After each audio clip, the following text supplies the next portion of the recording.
Good morning दोस्तों, कैसे हो सब लोग। आई थिंक सब अच्छे होंगे, मैं भी अच्छी हूँ। तो आज मुझे छुट्टी है, मतलब मेरा ऑफिस का आज छुट्टी है। तो आज मैं सोच रही थी कि हम कहीं तो बाहर जाएंगे, लेकिन मेरे भाई ने बताया कि यहाँ पे बालेवाड़ी में और हमारे घर के पास ही एक गौशाला है। तो मैंने कभी गौशाला को विज़िट नहीं किया, तो मैं ऐसे सोच रही हूँ कि आज हम गौशाला को विज़िट करेंगे और वहाँ जाकर देख लेंगे कि कैसे क्या होता है। मतलब मैंने पहले तो कभी विज़िट नहीं किया, तो चलो हम जाते हैं और देखते हैं।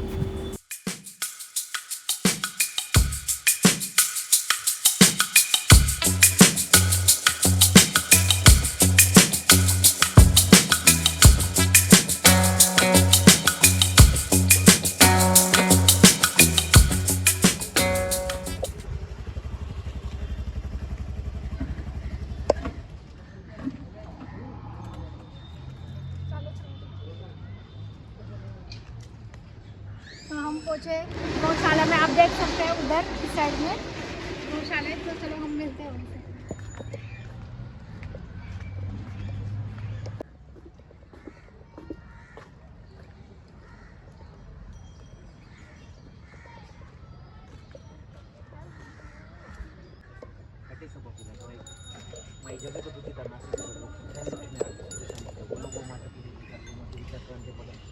नमो देवे महादेव सूर्यचन गावा बीज नमस्ते जगदंबे नमो राधा नमः धनदायक यशोदायक कीर्तिदायक धर्मदाय राधा राधा राधा हे कामधेनु माते जगज्जननी हे कृष्ण जय सखी राम जय राम जय माते की जय।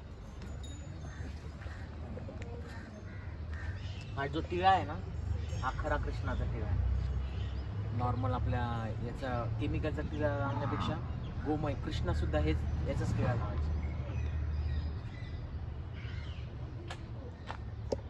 गौशाला पहुँचे, लेकिन जो इस गौशाला के जो संस्थापक है संजय बाजीराव बालवडकर, ये अभी यहाँ पे अवेलेबल नहीं है। हमने यहाँ पे पूछा कुछ लोगों से, तो वो पंढरपुर गए। तो अभी यहाँ पे एक भैया है, उनसे हम पूछते हैं कि उनसे कुछ हेल्प लेते हैं कि मतलब ये किसने बनाई, कैसे बनाई और इनका हेतु क्या था बनाने के पीछे। तो उस भैया से मिलते हैं और कुछ जानकारी लेते हैं उनसे।